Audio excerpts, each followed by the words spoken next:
Yes, certainly. Yeah. Thank you. Mr. Paul, I want to return to the issue of the codes, because the Department's basic message is not so much to dispute the content of the bill, but to dispute the how of the bill, whether you need legislation or whether it's sufficient to put it in codes. And the Department's basic stance is codes, even though they failed us in the past, are enough. But the codes that failed us in the past, when it comes to appointment, were even better than the codes that we have today. Because, as I put to you before, a very significant fact on the code for appointment of SpAds is that it stripped out all the process of selection by the Minister. Now, 2 weeks ago, the former Commissioner for Public Appointments, Mrs. Felicity Houston, whom you probably know, said this to the committee: we have to ask ourselves whether the code as it stands, this is the Code of Appointment, looks like a credible document in the eyes of the public.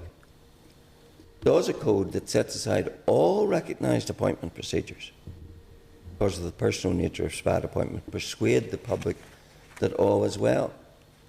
She went on to say, it would provide tremendous confidence for the public if they thought that in appointments like this, some sort of process could be seen and there was some sort of evidence of why X or Y had been appointed.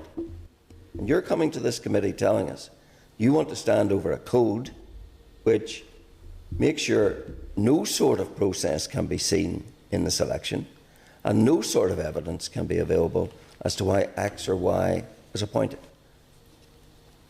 Is that seriously the Department's position? Firstly, on the point about whether really the difference really is codes or legislation, I think I would accept that. Certainly, as we said, and I said again in my introduction, we accept the need for change, as did the talks process that that these codes responded to, and the New Decade, New Approach document. Just, I suppose. Just sort of, no wishing to cut across here, but just to put on the record, and I've already put this on record with the Minister, and I've already put this on record with the Permanent Secretary. Unlike anybody else in this room, I was actually sitting at the party leaders group at those talks.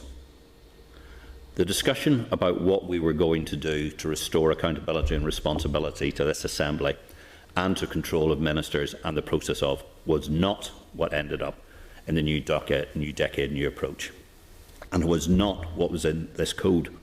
So, and just so that is on the record, I want that made abundantly clear. So every time I hear an official turn around and say that this was agreed between the party leaders and by the parties as part of New Decade, New Approach, it wasn't.